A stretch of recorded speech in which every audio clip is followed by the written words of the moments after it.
My phone would not stop buzzing. I was stretched out on a lounge chair covered with a soft white towel, holding a warm cup of herbal tea at a quiet lakeside spa. On the screen flashed a familiar name, David, my only son, the groom of the day. His voice came through the moment I answered, rushed and almost breaking. Mom, where are you? The wedding is about to start. People are asking about the buffet. We need you right now. I leaned back deeper into the chair, gazing at the golden light on the ceiling, and let out a small laugh. Do not wait for me, David. And do not wait for the buffet either. Just let the party go on the way you planned it. On the other end, I could hear chaos. People calling out, children crying, someone asking about food. Then David shouted, Mom, you cannot do this. 100 guests are here. Amanda is crying. Please dash. Mom. I hung up. My heart did not race from stress. Instead, it slowed, steady and calm. I, Helen Carter, 72 years old, had finally chosen to teach my family a lesson. One, they should have learned long ago. Love does not mean sacrificing my dignity. If you had asked me a few months ago, I would have told you I was a lucky woman. I had a happy marriage that lasted 30 years before my husband, John, died from illness. I raised David on my own, watched him become a successful man, and then saw him find love again after years of loneliness. When he introduced me to Amanda, I was truly thrilled. She was sweet, always smiling, and she called me politely, Miss Helen. I wanted to do everything I could to welcome her into our family. I taught her recipes that had been passed down from my grandmother, showed her little secrets in the kitchen. I thought, finally, I have the daughter I never had. So when David told me they wanted to marry, I immediately promised to take care of the entire buffet. I calculated, prepared shopping lists, and planned to spend $3,000 of my savings, not because I had plenty, but because I wanted my son's wedding to be perfect. I also agreed to order flowers, arrange the centerpieces, coordinate with vendors.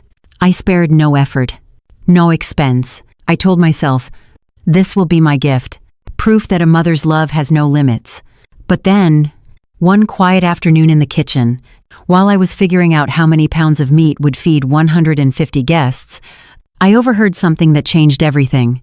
Through the window, I caught Amanda and her sister Stephanie chatting on the patio. I have already figured out the kids' situation, Amanda said, her voice as sweet as ever. David's mom will take care of them all night.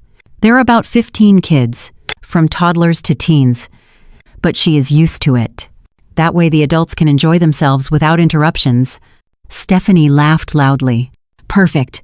The old lady will chase the kids while everyone else eats, drinks, and dances.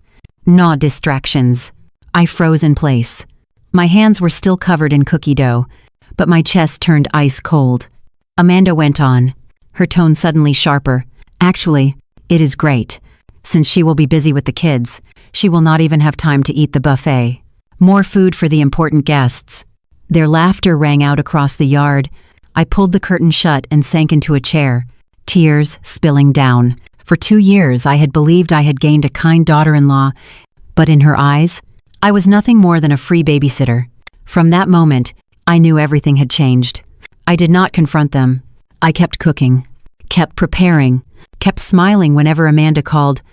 But in my mind, a plan was forming, not for revenge, but for a reminder that I am a mother, not a maid. And today, when David called me in panic, I followed through.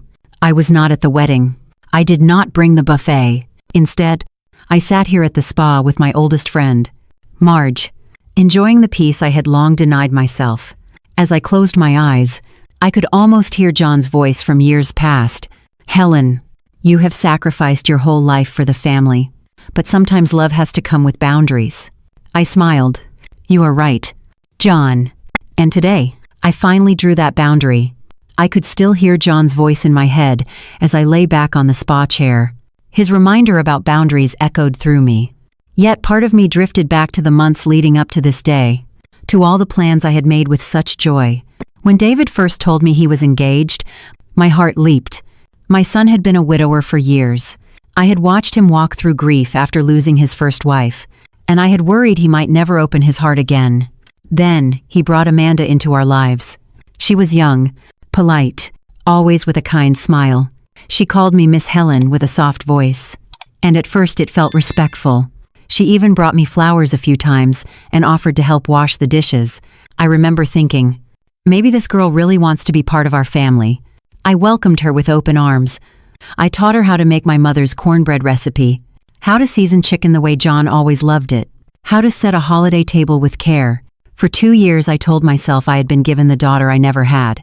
So when the wedding plans began, I jumped in with all my energy. I wanted to save them money. Yes, but more than that, I wanted to show them how much I loved them both. I told David I would prepare the entire buffet for 150 guests. I sketched out menus, made shopping lists, clipped coupons, and visited every store within 10 miles. I calculated that the food alone would cost me around $3,000.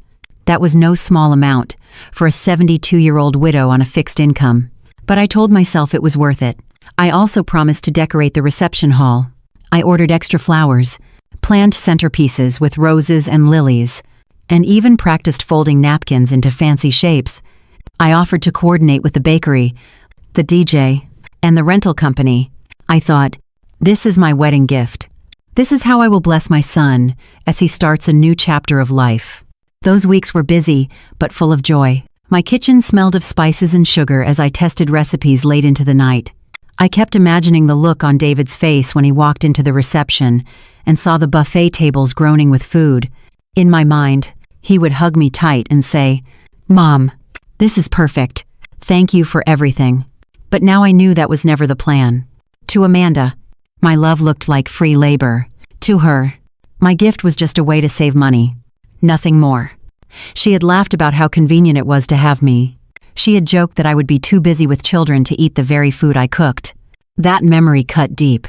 I had spent hours kneading dough, chopping vegetables, simmering sauces. I had imagined smiles and gratitude. Instead, I overheard scorn and manipulation. Still, I did not let them see my pain. When Amanda visited the week before the wedding, she said, "Miss Helen, do not work too hard. Just relax and enjoy yourself." I forced a smile and answered, "Of course, dear. Everything will be perfect." Inside, I felt like a fool playing along. It was then that the idea of my own plan began to grow. If they wanted to treat me like an unpaid worker, I would remind them who I really was. I had lived 72 years, raised a child alone after John passed, and managed a family business. I had survived loss and hardship. I was not about to let my son's new wife reduce me to a servant. I confided in my oldest friend, Marge. We had known each other for 40 years. When I called her, I could barely contain my anger. "Marge, I need your help," I said. She listened patiently as I poured out the whole story. From the conversation on the patio to the ache in my chest, there was silence on the line. Then Marge's voice came firm and clear. "Helen, that girl has no idea who she is dealing with. You have done everything for them, and she has treated you like hired help. If you have a plan, I am in." And so we began. On Wednesday, I started making calls. I canceled the catering orders. I told the florist I would not need the extra arrangements. Each call felt like a step toward freedom. By Friday night, instead of packing trays of food, I packed a small suitcase for myself, clothes for 2 days, my medication, my favorite book. David called that evening, checking on the preparations. His voice was cheerful. "Mom, how are things going? Do you need me to come help?" I smiled into the phone, though he could not see me. "No, son. Everything is perfect. Tomorrow will be wonderful," he answered with warmth. "Mom, you are the best. Amanda and I are so grateful for all you have done." I hung up, my hands trembling slightly. He still had no idea. For months I had given and given. Tomorrow, for the first time in years, I would give to myself. I set the suitcase by the door, wrote a short letter, and placed it on the kitchen table where David always sat. I read it aloud to myself. "Dear David, by the time you read this, I will be away for a well-deserved rest. For months I planned to make your wedding perfect, but I learned that my role was to be the free nanny for 15 children without anyone asking if I wanted that job. Since the buffet was also part of that duty, I canceled it. I hope you find another solution. Love, but with dignity. Mom." I folded the letter neatly. For the first time in weeks, I felt light. Tomorrow, while others waited for me to serve, I would be serving myself. The morning of the wedding came earlier for me than it did for anyone else. I woke up at 5, eyes wide open, my heart beating with a strange mix of nerves and excitement. Not the excitement of a mother preparing food for 150 guests, but the thrill of knowing that today, for once, I was choosing myself. I took a long shower and put on a coral-colored dress that I loved but had not worn in years. It was elegant, simple, and made me feel alive. Not the dress I had planned to wear at the wedding, but one that reminded me of the woman I was before, becoming only David's mom or Amanda's future helper. At 7 sharp, Marge pulled into my driveway. She stepped out of her car carrying 2 small suitcases and a grin that told me we were doing the right thing. "Ready, Helen?" she asked, hugging me tight. "More than ready," I said, my voice firm. We loaded our bags and left. For the first few minutes, we rode in silence. The streets of town quiet in the early morning light. I watched familiar houses fade in the rearview mirror, each one a reminder of the life I had lived. But as we drove farther, I felt those reminders shrink in the distance, replaced by the possibility of freedom. The spa was 2 hours away, tucked beside a wide blue lake. I had booked it secretly, using the money I had once set aside for meat, vegetables, and desserts. The same $3,000 now bought me massages, facials, and a suite with a private terrace. For the first time in decades, I was spending money on myself without apology. When we arrived, the staff greeted us with mimosas. "Welcome, ladies," the receptionist said warmly.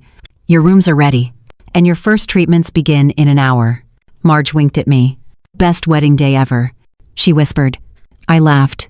"Yes, for me, it is." We settled into our rooms. Mine had a breathtaking view of the lake, sunlight spilling through wide windows onto crisp white sheets.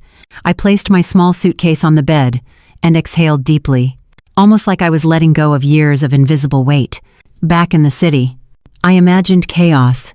By now, at 9 in the morning, David would normally be asking me if I needed help loading trays of food. By 11, I should have been arranging centerpieces and tasting sauces. Instead, I slipped into a soft robe, turned off my phone, and allowed myself to be guided to a massage table.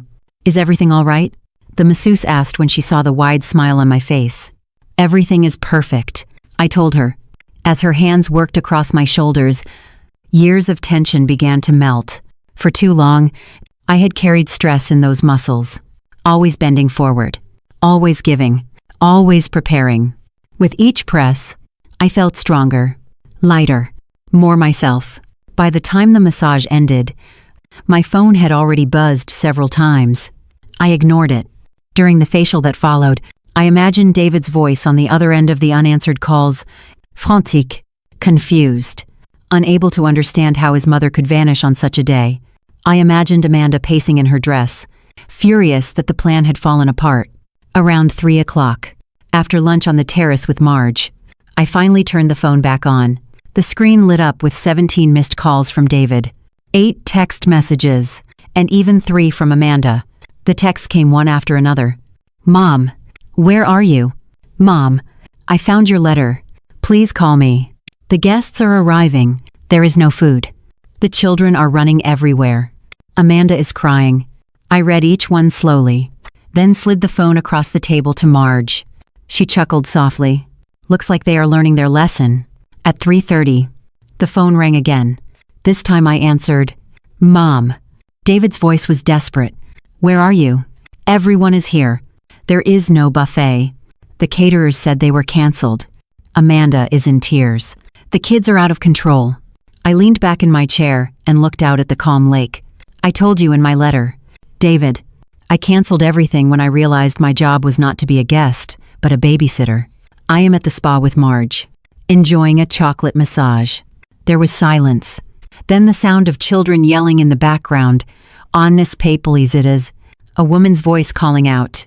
And what might have been something crashing. "Mom, please, do not do this. We will pay you $500. Just come watch the kids." I laughed so loudly that people at the next table turned to look. $500. David. A few days ago it was a family favor.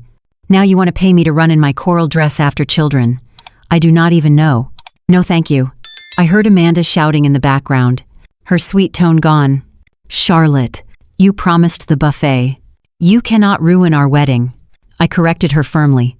Amanda, I promised the buffet when I believed I was being welcomed as a mother, not hired as unpaid staff. Promises change when respect disappears. The silence that followed was sharper than any words. After I hung up, Marge raised her glass of wine. To freedom, she said. To freedom, I echoed, clinking her glass. As the sun began to set over the lake, I realized that I had done something I had never dared to do in 72 years. I had chosen myself. The noise of crying children and desperate phone calls could stay in the city. Here, in this quiet sanctuary, I was finally at peace. And for the first time in a long while, I was curious to see what tomorrow might bring.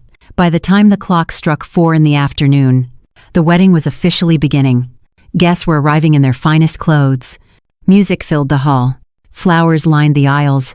And yet there was no food prepared. No one assigned to watch the children. And no calm in the air. I was miles away, sitting on a balcony overlooking the lake with Marge, sipping a glass of chilled white wine. The contrast could not have been sharper. The air around me smelled of lavender and fresh water. The air back in the city, I imagined, must have smelled of panic. At 4:15, my phone vibrated again. The text grew more frantic. Mom, where is the food? Mom, the kids are crying. Parents are upset. Please, we will pay you. Just come. I scrolled slowly, reading each one out loud to Marge. She shook her head, her silver hair catching the evening sun. Helen, they really thought you would cave. They still believe guilt will bring you back. I leaned back in my chair. Not anymore. I wrote the letter. I turned off the stove. I closed that door. This is their lesson, not mine. I pictured the scene at the hall. Guests whispering as they realized there was no buffet. Parents frowning while their children darted between tables. The bride with tears smearing her makeup. The groom tugging at his collar in desperation. All of it swirling together. While the woman they had counted on to fix everything sat quietly by a lake, finally free. Part of me felt guilty. I will not lie. A mother's instinct is to protect, to rescue, to smooth out every wrinkle in her child's path. For a moment, I wondered if I had gone too far, but then I remembered Amanda's voice on the patio. She will not even notice we are using her. She is like a free nanny. The memory burned away my guilt. No, this was not cruelty. This was justice. Around 5, my phone rang again. I answered, curious to hear what new storm was brewing. Mom, David's voice cracked. It is a disaster. The kids are screaming. One knocked over the cake. Parents are furious. We ordered pizza for the guests. It cost $1,200 and still has not arrived. Please, please come. I closed my eyes and let the sound of the lake calm me. David, I told you in the letter, I am not your caterer. I am not your babysitter. I am your mother, and your mother deserves respect. But Mom, he stammered, we did not mean it like that. Amanda is so upset. She says you ruined the most important day of her life. Isayed, the most important day of her life should be about love, not about free labor. If she cannot see that, then perhaps she has more to learn than I thought. There was silence. Then a sniffle. My grown son, 45 years old, sounded like a boy again. Mom, please, I am begging you. No, David. Today I am begging myself. I am begging the woman inside me, the woman who gave her best for 72 years, to finally rest. I cannot betray her. I hung up. For a long while, I sat in silence, staring at the ripples on the water. Marge placed her hand over mine. How do you feel? She asked gently. Lighter, I admitted, but also sad. Sad that it had to come to this for my son to see me. He will see you, Marge said firmly. When the dust settles, he will understand. And if he does not, then that is his choice. But you, Helen, are finally living. Her words sank deep. For years, I had been bending myself into whatever shape my family needed. Tonight, for the first time, I felt whole. At 6, I checked my phone again. Dozens of new messages lit up the screen. Some were from numbers I did not know. Miss Helen, This is Carol, a parent, at the wedding. We were told someone would watch the kids, but no one did. What they did to you was wrong. I am sorry. Miss Helen, this is Michael, Amanda's father. Please come. My daughter is devastated. Even Stephanie, the sister who had laughed about me chasing children, sent a text. Miss Helen, forgive me. We were only joking. I read them all aloud to Marge. She shook her head in disbelief. A joke. That was no joke. That was using you. And now they are ashamed because the truth came out. I saved Carol's message. It reminded me that I was not crazy. Others saw the injustice too. By 8. The spa restaurant was alive with soft music and candlelight. Marge and I dined on salmon with lemon butter and fresh vegetables.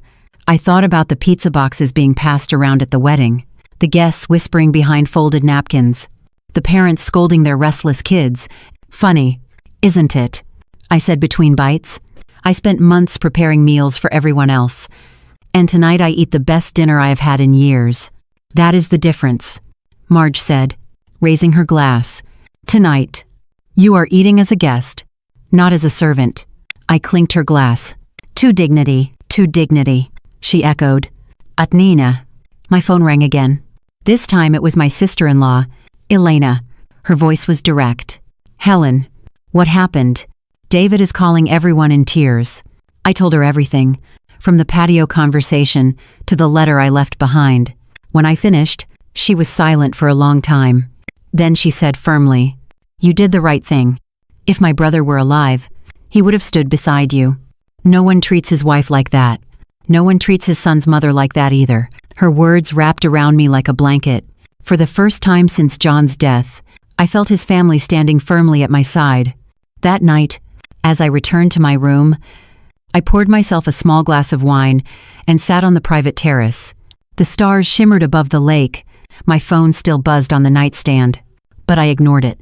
Every vibration, every call, every desperate message reminded me of the truth. I had not ruined anything. I had only refused to be used. I lifted the glass toward the stars. This is for you, John, I whispered. For all the years I put family first, tonight I am finally putting myself first. And I think you would be proud. For the first time in years, I slept like a child. Sunlight streamed through the wide window of my spa suite as I opened my eyes. For a moment, I forgot where I was. Then I remembered. I was not in my small house with its crowded kitchen and lists of ingredients. I was in a room filled with quiet, the sheets crisp and untouched, the air soft with the scent of lavender. I lay there for a while, listening to the gentle sounds of water outside. No phone calls, no clattering pots, no rush of responsibility, just stillness. The most peaceful morning I had experienced in years. Marge knocked lightly on my door. Breakfast, she called. I pulled on a simple dress and joined her downstairs. The dining room overlooked the lake, and the tables were set with fruit, yogurt, warm pancakes, and hot coffee. I poured myself a cup, breathing in the rich aroma. You look 10 years younger, Marge said with a grin. I feel 10 years lighter, I replied. Over breakfast, I told her how strange it felt to wake up without a list of tasks in my head. For decades, my mornings had been full of checklists. Meals to cook, errands to run, favors to complete. This morning, there was nothing to do except decide between pancakes or eggs. We laughed together, the sound free and unforced. For once, my laughter was not hiding exhaustion. Still, as I buttered my toast, a thought crept in. What was happening back in the city? Had David survived the night? Was Amanda still furious? I reached for my phone. I had turned it off before bed. Now I switched it on. The screen lit up instantly with new messages. The first batch had arrived during the night. Mom, the wedding was ruined. The kids broke decorations. On a 2 in Elveria and Anaral. Guests left early. Mom, Amanda says she will never forgive you. Mom, I do not understand why you did this to me. I thought you loved me. That last one caught my breath. Love. Always love. As if my refusal to be used meant my love was gone. I showed Marge the messages. She frowned. He is still in shock. He is not ready to see the truth yet. I know, I said softly, but he will have to. Later that morning, As Marge and I soaked in the hot tub overlooking the lake, I received a different kind of message. Mom, Amanda and I talked all night. She is very hurt, but she admits maybe we did not treat you well. Can we talk when you come back? The word maybe stood out. It was not yet an apology, but it was a step to progress. Marge asked when I read it aloud. Maybe, I said, echoing the very word that frustrated me. We left the spa in the afternoon, driving slowly back toward town.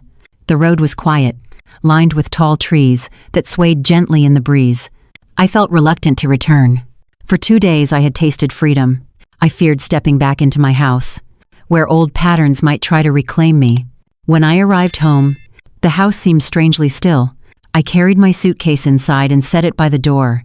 I brewed myself a cup of tea, sat in my favorite chair, and looked around. The kitchen counters were clear, no trays of food piled high, no flour scattered across the floor. For once, the house did not look like a workplace. It looked like a home. I sipped the tea slowly, letting the silence fill me. At 6 that evening, the doorbell rang. I peeked through the window and saw David standing on the porch. He looked exhausted. His shoulders slumped. His head hung low. For a moment, I considered not opening the door, but then I remembered he was my son. No matter what, I opened it. Hi, David, I said quietly. Hi, Mom. We sat in the living room, he on the sofa, Toomey in my armchair. The silence stretched between us until he finally spoke. Mom, I have to apologize. I waited. Amanda and I talked all night. At first, she was furious, but when I told her what you overheard, she realized how bad it sounded. And I realized it too. For 2 years, I treated you like an employee instead of my mother. His words hit me harder than I expected. For the first time, he admitted the truth. And how do you feel about that? I asked. He lowered his head. Ashamed. I feel ashamed. I wanted to comfort him, but I knew this moment was too important. Instead, I spoke firmly. David, it is not only about the wedding. It is about every time you assumed I would say yes. Every time Amanda treated my help like a service she deserved. I love you, but I will not live that way anymore. He nodded. I understand. Mom, what do you need from us? I need you to treat me as a guest, not as staff. I need Amanda to respect me as your mother, not your maid, and I need the freedom to say no without guilt. He swallowed hard. That is fair. We sat in silence again. Then he asked, almost like a child, Mom, do you forgive me? I looked into his tired eyes. David, forgiveness is not just words, it is actions. Show me with your actions. And in time, yes, I will forgive you. He nodded slowly. When he left that night, I closed the door and leaned against it, my heart heavy but hopeful. For the first time, I believed my son might finally be ready to see me, not as a worker, but as his mother. I carried my tea back to my chair, looked at the quiet house, and whispered to myself, this is only the beginning. Thursday afternoon arrived with a stillness that made me uneasy. I had spent the past few days alone, moving through my home with a calm I had not felt in years. No calls asking for favors. No text demanding help. For the first time in a long while, the silence was not heavy. It was liberating. At exactly 4 o'clock, the doorbell rang. I opened the door, and there stood Amanda. She looked nothing like the polished young woman I had grown used to. No perfect curls. No heavy makeup. No sparkling smile. Her hair was pulled into a plain ponytail, and she wore jeans with a simple blouse. Most of all, her face looked different. Vulnerable. Hi, Miss Helen, she said softly. Thank you for seeing me. I stepped aside. Come in. She perched on the edge of the sofa, her hands twisting nervously. I remained in my armchair, waiting. The silence stretched until she finally spoke. I do not know where to start. Start anywhere, I replied. She drew in a shaky breath. I want to apologize. For everything I said about you, it was cruel, disrespectful, and unfair. Why did you say it? I asked, keeping my voice calm. She lowered her head.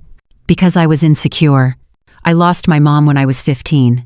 My dad remarried, and his wife never cared for me. When I met David and then met you, I did not know how to handle having a mother figure again. At first, you intimidated me. You were confident, talented, and loved by everyone. I felt I would never measure up. Her words surprised me.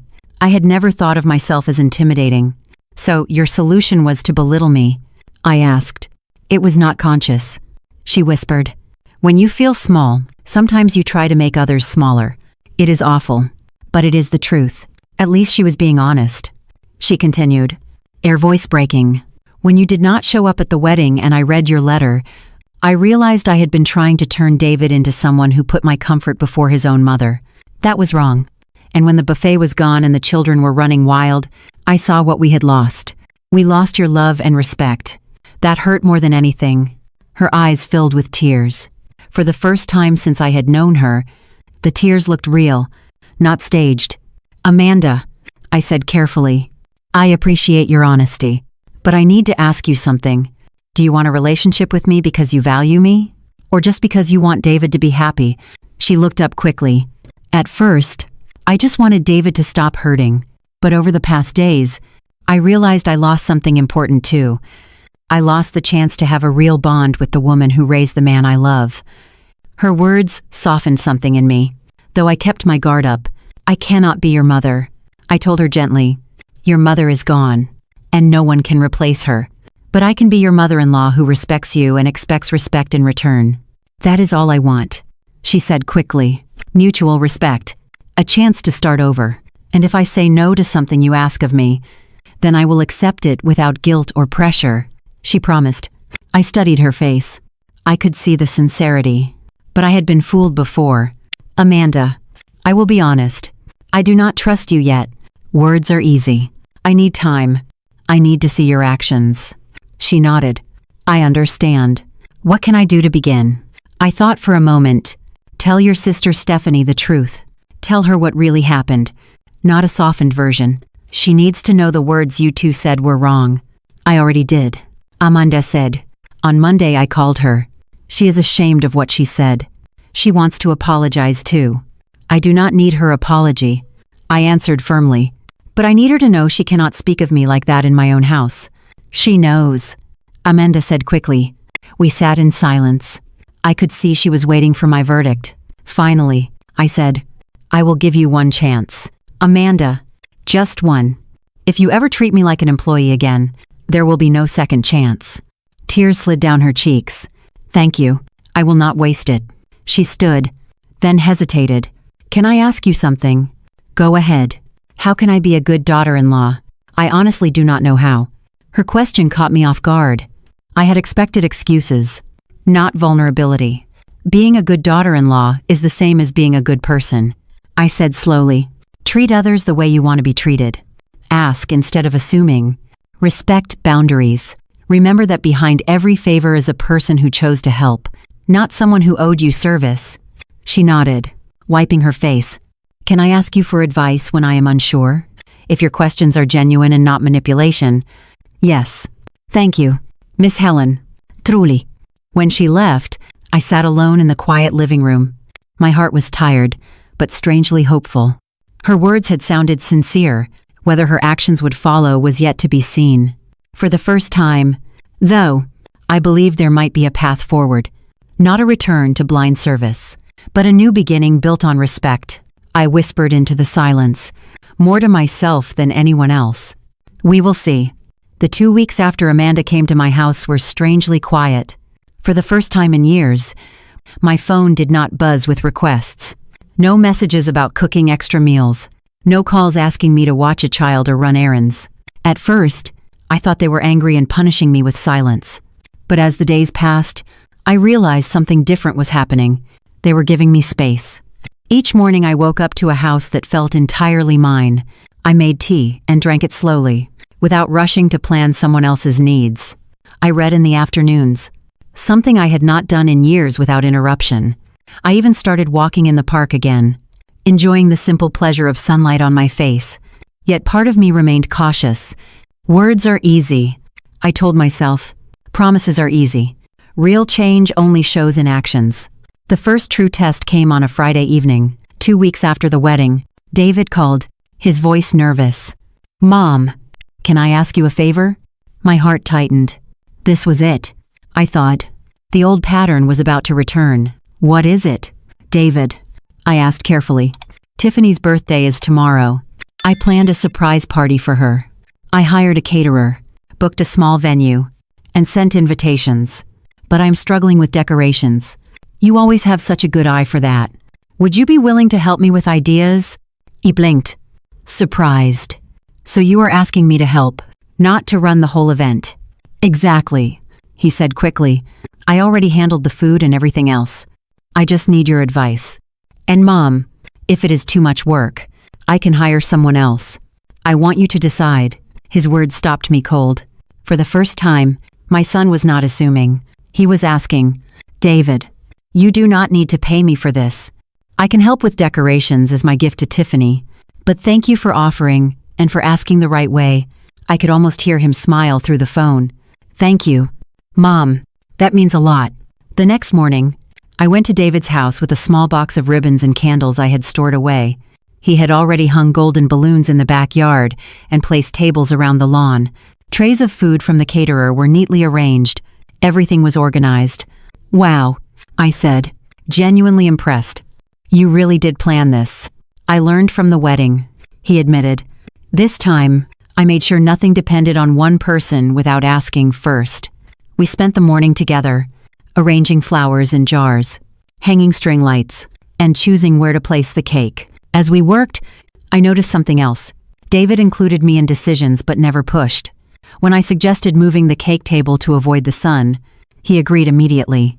When I said I was tired and needed to sit, he did not try to convince me to keep going. By noon, the backyard glowed with soft colors and lights.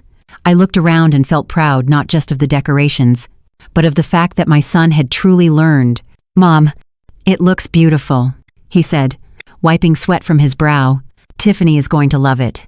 That evening, when Tiffany arrived expecting a quiet dinner, she gasped at the sight of the decorated yard filled with friends. Tears rolled down her cheeks, but this time they were tears of joy. I cannot believe you did all this, she said, hugging David. He smiled and pointed to me. Mom helped with the decorations. She has the best taste. Tiffany turned to me and gave me a hug that felt different from any hug she had given before. Thank you, Miss Helen. Everything looks gorgeous. It was my pleasure, I said simply. Throughout the party, I observed carefully. Tiffany introduced me to her friends as David's mom with pride, not as someone who had merely helped. She made sure I sat at the main table, not off to the side. And when one of her friends complimented the decorations, Tiffany spoke up immediately. Actually, it was Miss Helen who designed everything, she said. I was just lucky she agreed to help. That small act struck me deeply. For the first time, she gave me credit instead of taking it for herself. Later that night, as the music played and guests laughed, Tiffany came to sit beside me. I know I have a long way to go, she said quietly, but I want you to know I meant what I said. I want a relationship with you, based on respect. Thank you for giving me another chance. I studied her face. Her eyes were steady, her tone sincere. I nodded slowly. Actions matter more than words. Amanda, tonight was a good start. She smiled softly. I will keep proving it. When I returned home, I sat in my armchair and let out a long breath. For the first time since everything had fallen apart, I felt real hope. Maybe things would never be perfect. Maybe scars would always remain. But change was happening. That night, before bed, I whispered a prayer of thanks. Not just for my son learning respect, not just for Amanda showing growth, but for myself, for finally having the courage to draw the line that made all of this possible. For the first time, I felt that love and dignity could live side by side. After Tiffany's birthday party, life settled into a rhythm I had not known in years. Days passed without constant interruptions. No frantic calls asking me to cook. No sudden requests for childcare. For the first time since I became a widow, my time was my own. At first, the silence felt strange. I would wake up early and sit at the kitchen table with my tea, waiting for a phone call that never came. I would look at the clock and think, this is usually when David would ask me to run to the store, or Tiffany would suggest I handle something for her. But now there was nothing. Slowly, the strangeness gave way to peace. I read books I had left untouched for years. I took long walks in the park, greeting neighbors I had not spoken to in ages. I even started tending to my neglected garden, pulling weeds and planting new flowers. Watching them grow reminded me that I, too, was growing again. One afternoon, while sorting through old boxes in the attic, I came across a worn leather notebook. Inside were recipes written in my grandmother's careful handwriting. Notes in the margins told stories about when she had cooked them, who had sat at the table, and the little adjustments she made. I held the notebook to my chest and felt tears sting my eyes. For years I had dreamed of writing a book that combined these recipes with the stories of our family. I had always told myself I was too busy. There were meals to cook, events to plan, children to care for. But now, for the first time, there was space in my life. The thought both thrilled and frightened me. Could I really start something new at 72? Could I write a book and share it with the world? The next evening, David stopped by. He looked calmer than I had seen him in weeks. "Mom, I wanted to say thank you again for helping with Tiffany's birthday," he said. "You did most of the work yourself." I replied, "I just added a few touches." "That is not true," he said quickly. "Your touches made the difference. Tiffany still talks about how beautiful everything looked." I smiled. "I am glad." We sat for a while, drinking tea together. Then I decided to tell him about the notebook. "David, I found Grandma's recipes, the ones she wrote by hand. I think I want to turn them into a book." His eyes lit up. "Mom, that is incredible. You should do it." "I am not sure," I admitted. "I am no professional writer." "You do not have to be," he said firmly. "Your stories and recipes are enough. People will want to read them." His encouragement touched me. For years, I had been the one supporting him. Now he was supporting me. The following week, Tiffany invited me to lunch at a small cafe. I hesitated at first, but curiosity won. When I arrived, she greeted me warmly and led me to a quiet table. "I wanted to spend time with you," she said. "Just us." We talked about simple things at first. The weather, the garden. Then she leaned forward. "Miss Helen, I have started therapy. After the wedding, I realized I had problems with mother figures. My therapist helped me see that losing my mom so young left me with fears I never faced. I pushed those fears onto you." Her confession surprised me. "That must be difficult work." I said. "It is," she admitted. "But I want to change. I want to respect you the way you deserve. You raised the man I love. I should have honored that from the beginning."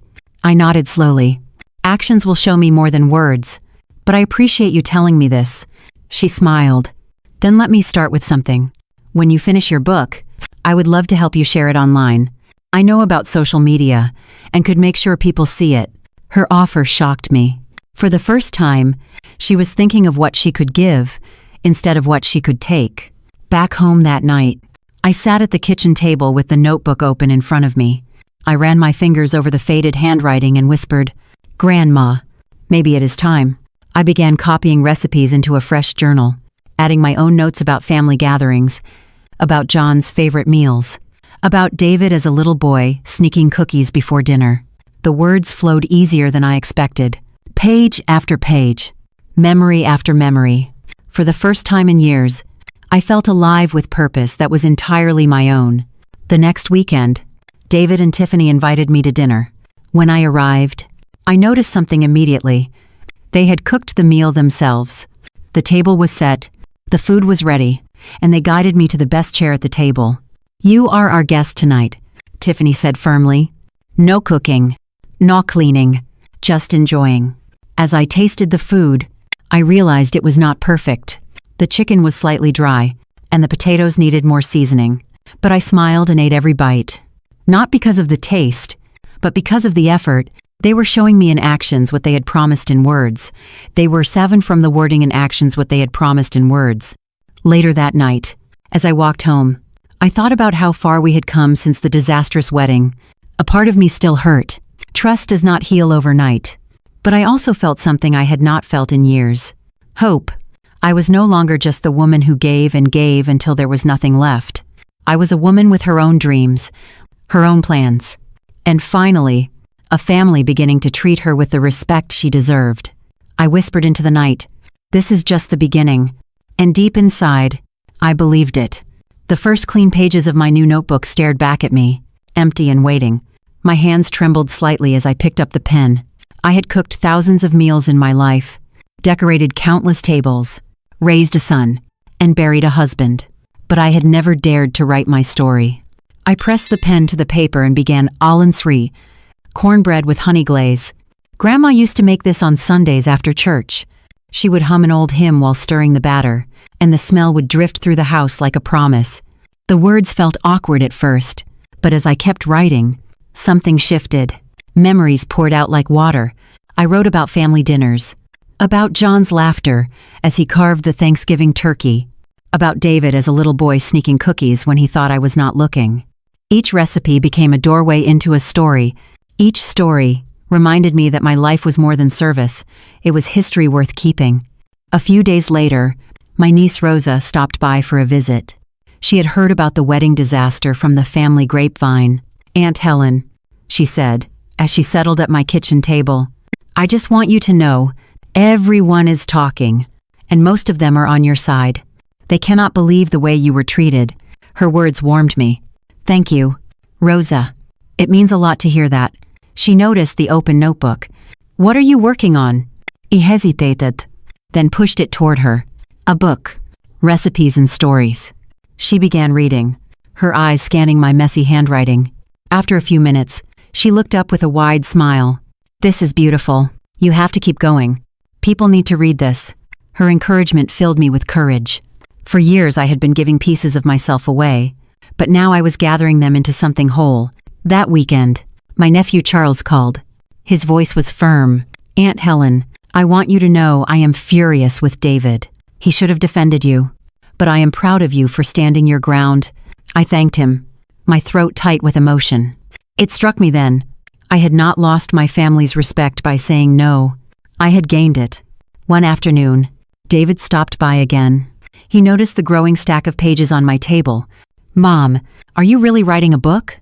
he asked, picking up the notebook carefully. "Yes," I said, a little shy. "It is about recipes, but also about dignity. About the difference between giving out of love and being used." He flipped through the pages slowly. "This is incredible. You should publish it when you are done. I do not know if anyone would want to read it." I admitted. "I would," he said firmly, "and I think many others would too." "Mom, this is your story. It deserves to be told." For the first time in our conversation, I saw pride in his eyes, not pride in what I had done for him, but pride in who I was. Later that week, Tiffany called. Her voice was gentler than ever. "Miss Helen, I wanted to tell you that David showed me some of the pages from your book. I think it is wonderful. I would love to help you share it when the time comes. I know about social media, and I could set up pages so people can follow your journey." Her offer surprised me. Not long ago, she would have seen my work as something to exploit. Now she wanted to promote it. I felt cautious, but hopeful. "Thank you, Tiffany. We will see when the time comes." That night, I sat at my desk and continued writing, page after page. The book grew. Some stories were joyful, like David's first Christmas play. Others were painful, like John's last Thanksgiving, before the cancer took him. But even the painful stories felt healing to write. They reminded me of the strength I had carried through every season. At one point, I paused and whispered to the empty room, "This is for you too. John, you always told me my cooking was more than food. You said it was love." The following Sunday, I hosted a small dinner for Rosa and Charles. I cooked one of the recipes I had just written down, chicken with lemon and rosemary. As we ate, Rosa asked me to tell the story behind it. I told them about the summer evenings when John and I would grill that chicken in the backyard while David played with the neighborhood kids. As I spoke, I realized something powerful. I was no longer just cooking a meal. I was passing on a piece of our family's history. "You have to put that in the book," Charles said, pointing his fork at me. "Not just the recipe, but the story. That is what makes it special." I smiled. I already did. That night, as I washed the dishes, I felt a deep sense of peace. My son and his wife were learning to respect me. My extended family was supporting me. And I was finally doing something for myself, something that honored not only my past, but also my future. For 72 years, I had been known as the woman who gave. Now, I was becoming the woman who created. I dried my hands, looked at the growing pile of pages on the table, and whispered, "This is my story, and it is worth telling." When I first began writing my book, I thought it would be nothing more than a keepsake, a collection of recipes and memories that maybe David, Tiffany, and my future grandchild would flip through one day. I never imagined that my words would reach beyond the walls of my home. One afternoon, I received an unexpected phone call. "Miss Helen, this is Carol. I am not sure if you remember me. I am the mother of one of the children at your son's wedding." I paused, trying to place her voice. Then it clicked. She was the woman who had texted me that night, furious that there was no one to watch the children. "Of course, I remember," I said cautiously. "I hope you do not mind me calling. I got your number from Michael, Tiffany's father." My chest tightened. "I see. What can I do for you?" She chuckled softly. "It is not what you can do for me. It is what you already did. That day, at the wedding, you showed me something I did not realize I needed to see. You reminded me that a woman has the right to set boundaries, no matter her age." I went home that night and looked at my own life differently. Her words stunned me. "Really?" "Yes. I have 3 grown kids, and I have been letting them treat me like a maid for years. After hearing what happened with you, I decided to make changes. And, well, something else happened too." Michael and I started talking that night. We found comfort in each other's frustration, and, believe it or not, we have been dating ever since. I laughed, surprised and touched. "So my ruined buffet led to a romance." She laughed too. "I suppose so. But more importantly, your stand gave me the courage to stop being taken for granted. I wanted you to know that, when we hung up, I sat at my kitchen table in silence. It had never occurred to me that my decision would affect anyone outside my family. But apparently, it had." The ripples continued. At church the next Sunday, several women approached me. They had heard whispers about what had happened at the wedding. Some of them clapped me on the back. Others hugged me tightly. "You did the right thing," one said. "I wish I had your courage." Another woman leaned in close. "I'm tired of being everyone's babysitter too. Maybe it is time I learned to say no." Their words made me realize something important. My story was not just mine. It was the story of countless women who had spent their lives giving until they had nothing left. That evening, I picked up my notebook again. I wrote not only recipes, but reflections. I wrote about love, service, and dignity. I wrote about the difference between being generous and being used. At one point, I found myself writing a sentence that surprised even me. "Sometimes the most powerful way to love your family is to say no." I sat back, pen frozen in my hand. That truth had taken me 72 years to learn, but it was the lesson I wanted to leave behind. A week later, David came over with a surprise. He carried a small box under his arm. "What is that?" I asked. "A gift," he said, placing it on the table. "Open it." Inside was a sleek laptop. "David, this is too much." I protested. "It is not," he insisted. "Mom, if you are really serious about this book, you should not have to handwrite everything. You deserve tools that make it easier." I ran my fingers over the smooth keys, my throat tight with emotion. "Thank you, son. It is not just a thank you," he said. "It is an investment. In you." Those words meant more than the laptop itself. For the first time in years, my son was not just taking from me. He was giving to me, believing in me. Over the next month, my writing accelerated. Typing on the laptop felt strange at first, but soon my fingers moved quickly across the keys, page after page. The book grew. One afternoon, Tiffany stopped by. She carried a stack of printouts. "Miss Helen, I took some of your chapters and formatted them, just to see what it might look like as a book. I hope you do not mind." I flipped through the papers.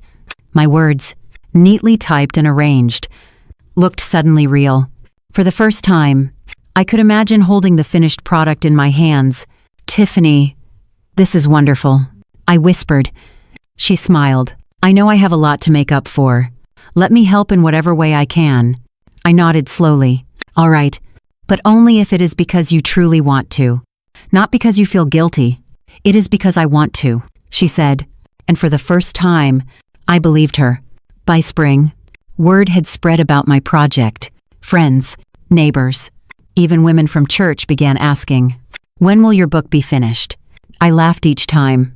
It is still a work in progress. But inside, I felt a swell of pride. I was no longer just Helen, the woman who cooked, decorated, and babysat. I was Helen, the writer. Late one evening, as I prepared for bed, I caught sight of the stack of pages on my desk. I thought about Carol and Michael, about the women at church, about David and Tiffany's growing respect. I realized something I had not dared to believe before. What I had started as an act of self-respect had become something bigger, a ripple spreading outward, touching lives I never expected to reach. I whispered to myself, "This is only the beginning." When I was younger, I thought doubt was something that only plagued the insecure. I believed that with age came certainty, confidence, and wisdom so strong it could silence any second thoughts. But as I sat at my desk staring at the nearly finished draft of my book, I realized doubt doesn't disappear with age, it simply changes its costume. I scrolled through the pages on the laptop David had gifted me. More than 200 typed pages filled with recipes, memories, reflections, and hard-learned lessons. And yet, instead of pride, I felt a heaviness in my chest. Who was I kidding? Who would care about my stories? My recipes? My life? The thoughts tumbled in like an uninvited storm. Maybe the book was silly. Maybe it was too personal. Maybe no one beyond my own family would read it, and even they might only skim it out of obligation. I closed the laptop with a snap and pressed my palms against my eyes. For years, I had been the woman who made everyone else's life easier. Now I was daring to put my own voice on paper. What if the world decided it wasn't worth hearing? That night, sleep refused to come. I tossed and turned, listening to the old clock ticking in the hallway. Around midnight, I gave up and padded into the kitchen for a glass of water. As I stood at the counter, the silence of the house wrapped around me. I felt both strong and small, like a child trying on a grown woman's shoes. Am I really ready to share myself with the world? I whispered to the empty room. No one answered, but the question lingered. The next morning, I called my best friend Loretta. If anyone could shake me out of this fog, it was her. "Lo," I said as soon as she answered. "I don't know if I can finish this book." "What are you talking about?" she asked sharply. "You've already written most of it." "I know. But what if no one cares? What if it's just rambling from an old woman?"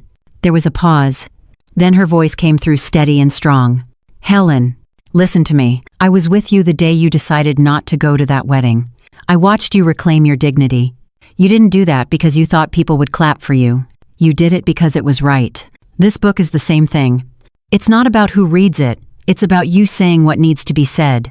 Her words struck me like a bell ringing in my chest. "You think so?" I whispered. "I don't think so. Helen, I know so. And if you don't believe me, let's do a little test. Print a few chapters and let some of the women at church read them. See what happens."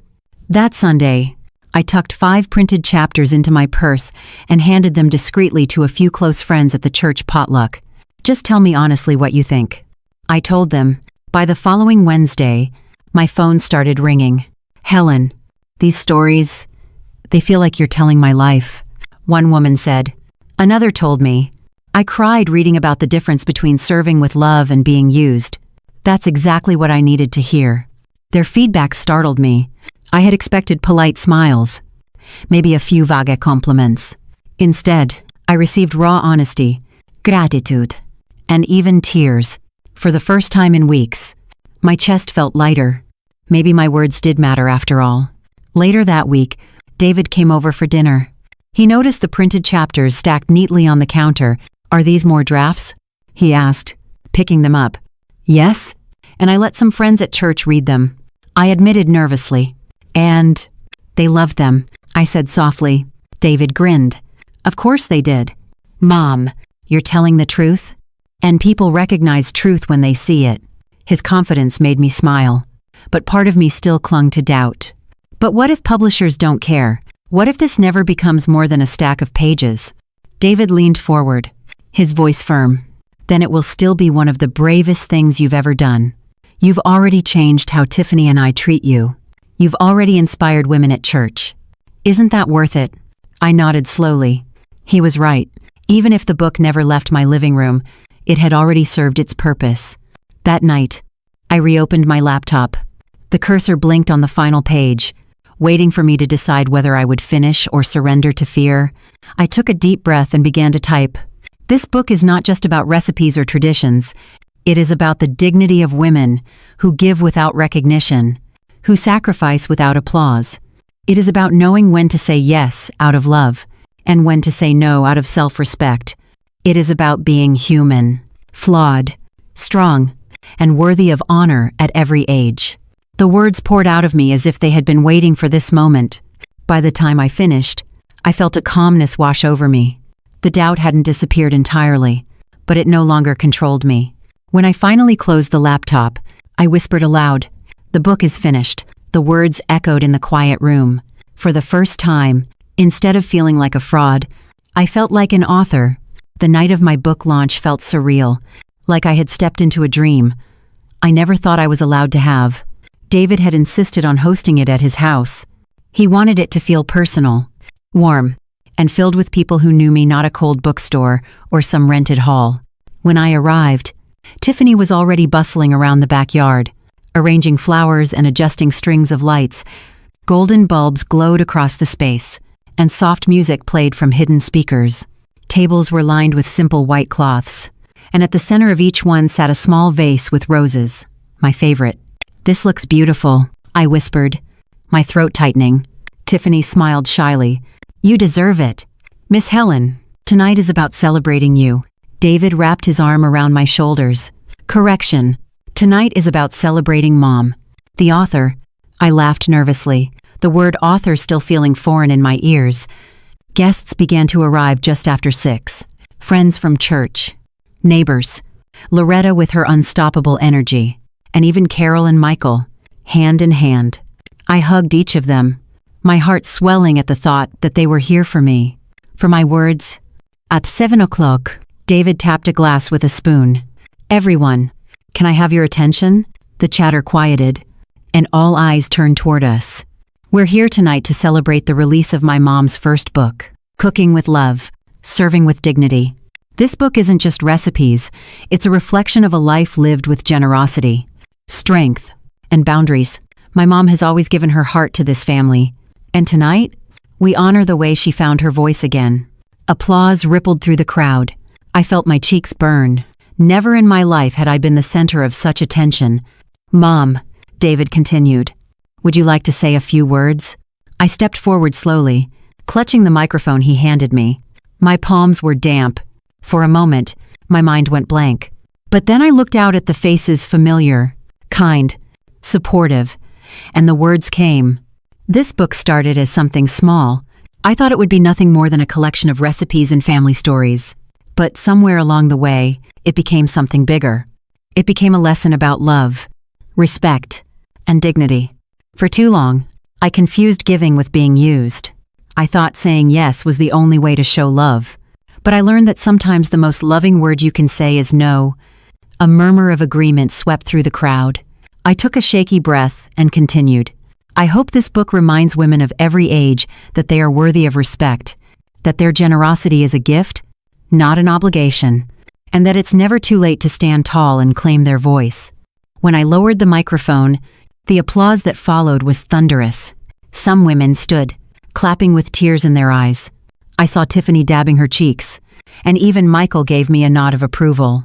After the speech, I sat at a small table with a stack of freshly printed copies beside me.